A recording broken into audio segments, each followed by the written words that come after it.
Fuzzy Biker here, and look what I got today. I'm down here in Marnie, Iowa at Baxter Cycle, and they have been kind enough to lend me this absolutely beautiful, fabulous looking, amazing Royal Enfield Classic 500. Just a beautiful, beautiful paint job, beautiful bike. Every little detail is fabulous. They don't make these new anymore. So this is kind of the old breed, but it's got that classic engine. Just every detail is neat. Metal fenders, metal guards over the forks. Just a beautiful thing, just a beautiful thing. Of course, that classic single 500cc thumper engine. Electronic fuel injection. You don't have to do valve adjustments on these. They have, I think, hydraulic tappets or something like that. So what is it? Well, it's a 499cc overhead valve engine. I think it's an overhead valve engine. I think the cams are down here somewhere. I'll ask about that. I'll put it in the writing if I think about it.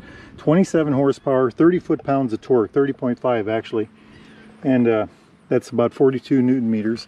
But isn't that just a good looking engine? Got the little wing here, or feather, whatever you want to call it, RE. Just, you know, the valve covers, 2 valve covers. Just a gorgeous, gorgeous looking bike. Kickstart, it's electric start, but it has a kickstarter. Compression ratio on these are about 8.5 to 1, so you can run any kind of gas you want in it. Any kind of pump gas. Just a good looking machine. This is the clutch side here. You know, oh, heel shifter. This thing's got a heel shifter. I'll have to try that out when I'm on it. Anyway, just a gorgeous, gorgeous thing. It's a wet sump. It's got a 5-speed, by the way. 5-speed manual, of course. The front forks are, it says 35 millimeter. That's interesting. About 5.5 inches of travel in the front. That's 130 millimeters. So that's pretty darn good. That's a pretty decent amount. On the rear, it's 3.1 inches of travel. It's about 80 millimeters. The whole bike weighs, this is a great number, 412 pounds. And I believe that's wet. So 412 pound bike. And I've been driving around. It does feel pretty light. It has good nimble handling. Yeah, pretty good, decent handling. That's 187 kilograms, by the way. The front brake on these is a 280 millimeter fixed disc, dual pot caliper. I don't see any branding on it.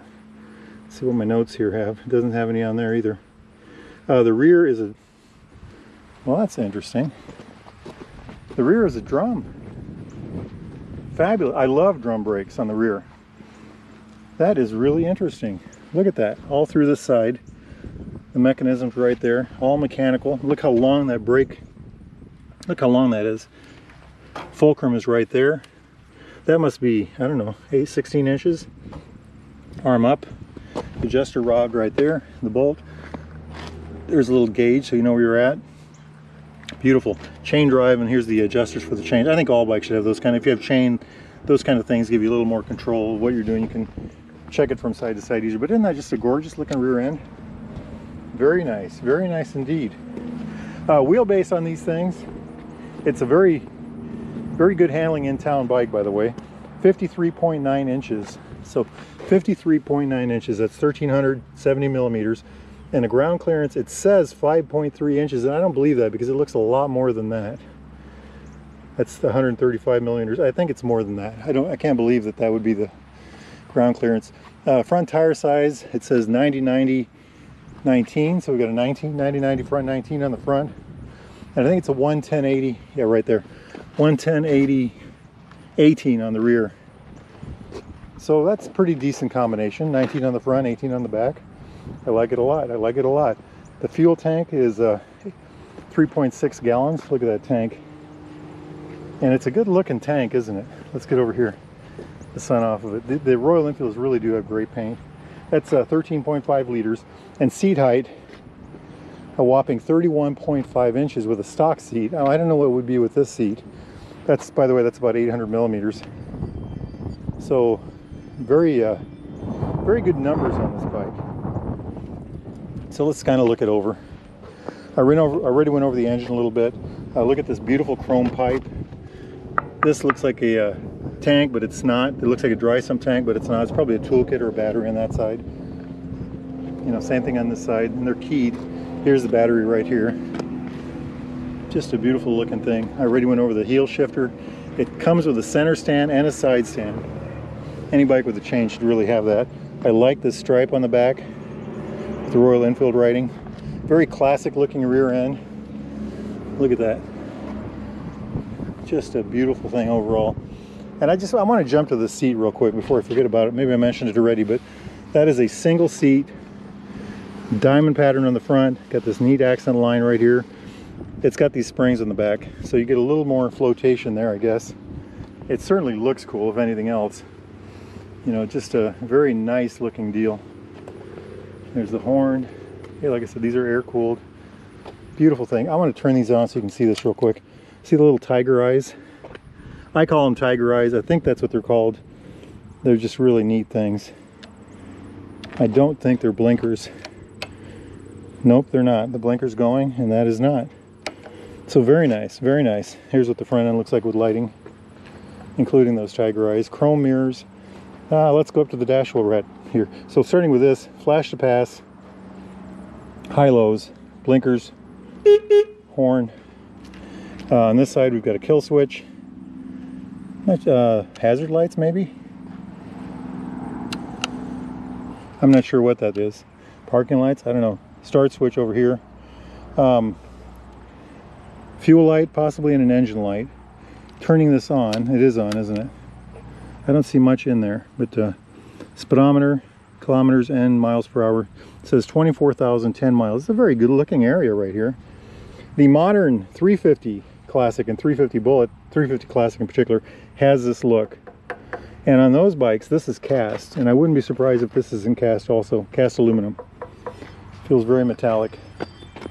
Shut that off. Just a beautiful looking thing. It looks like the engine hangs, so the frame stops right here. The engine becomes part of the stress member and then picks up again over here. That's why I think it's got way more ground clearance than what I quoted.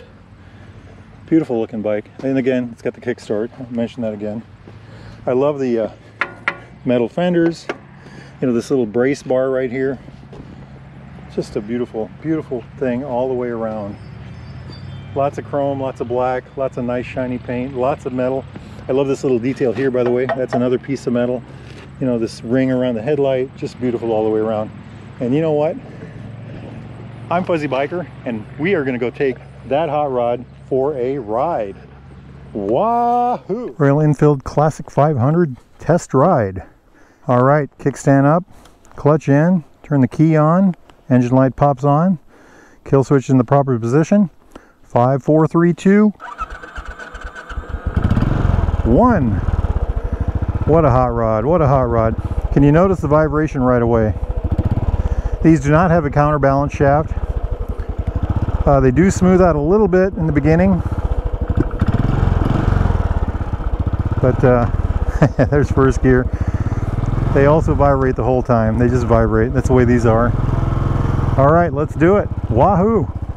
They do great on rough terrain.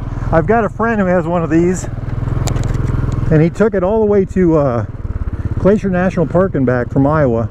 That's quite a ride, and he said he'd do it again. He actually takes it everywhere. He goes lots of places with it. That is Baxter Cycle. If you're ever in the market for a new or used Royal Enfield or Triumph or a classic British bike of any kind, get a hold of the people here at Baxter Cycle. They are eager to please. Tell them Fuzzy Biker sent you. Wahoo! I love all the low end torque. It's got plenty of torque at the bottom. Just absolutely plenty of torque. Easy to ride. The clutch has a pretty narrow friction zone, but it's a pretty predictable one. It's very usable. Look at the turning here. What did I say? This thing had a 54-inch wheelbase? I can't remember. It's pretty short, whatever it is. But look at how this, I mean, just absolutely easy. Oh, there's a car. No one behind us. Marnie has a population of 160 people, so we're pretty safe most of the time. That building right there is full of antique motorcycle parts. We'll have to get ourselves in there one day. Maybe soon, huh? That is a big old grain truck. We're in the middle of harvest season, so those are all over right now.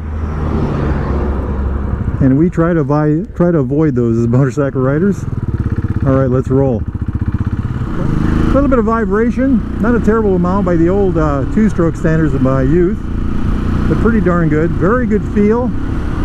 The seating position is pretty good. My feet are in front of my toes are in front of my knees. My heels are probably directly below them. I'm kind of reaching for the bars, but not too bad. I'm leaned forward slightly. Comfort, the seat is very comfortable. They've got that spring seat, so it kind of bounces along with it. There is vibration in both my feet and my hands, but a predictable amount, not too bad. We're going just over 60. Let's see how she does doing this. Not too bad. Not as nimble as an Interceptor or Continental GT, but pretty darn good. Gives you a lot of rock and roll. It goes through corners pretty darn well, I'd say. Well, we better slow down. We're catching up with that grain truck ahead of us. Easy to push around in the parking lot? Yeah, I think so. It's got, you know, in the garage and the parking lot, not too bad. It's a little tall, but not terrible. The 0 to 5 miles an hour parking lot speeds, I think it's a great bike for that. No trouble at all. Picking up speed, 5 to 40, 50, 60 miles an hour. I like it. It does vibrate. The more juice you give it, the more it shakes. But it does handle very well. I kind of found a sweet spot there, about 62 miles an hour. It kind of smoothed out a little bit. But look at this, it goes around these curves just fine. I think it handles very well. The geometry is good. I think this would be a good blacktop bike, 2-lane blacktop. I'd wear gloves. I think you could drive for miles. Like I said, a friend of mine took his from Iowa all the way up to Glacier National Park and back, and he loved it. I think he's also been to Michigan on his also, so it's a, you know, a bike that'll do it. I would not take this on the interstate. Now, I haven't tried that, so that's my theory. You know, I wouldn't do it. If you have one of these and have done any interstate with it, please comment below. Okay, we are fast approaching Iowa's busiest intersection. Oh, hey, came up on me sooner than I thought. And today, oh, we have a policeman.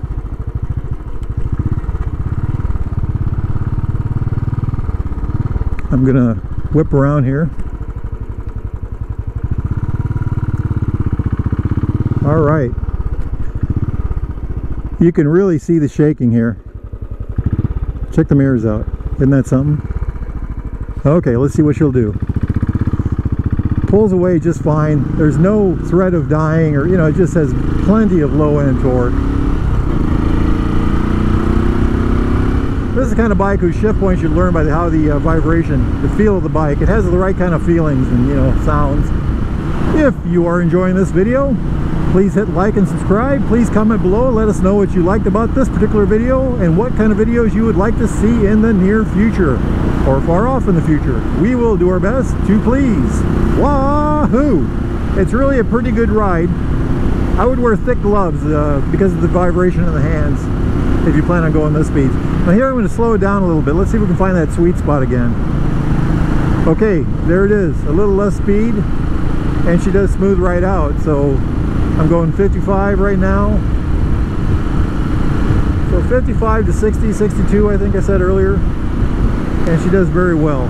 I enjoy this bike. I could see myself running the Loess Hills on it. You know, it's a good Sunday afternoon bike. If it was your only motorcycle, I think you could get by on it as long as you didn't have to do any interstate. Like I said, I do have a friend and this is his only motorcycle. And he goes everywhere on it. Takes it to work, uses it for everything. Shopping, he's got bags on the back, just loves it. This bike has character. It oozes with character. It sounds good, it feels good. It's, you know, this is a driver's bike.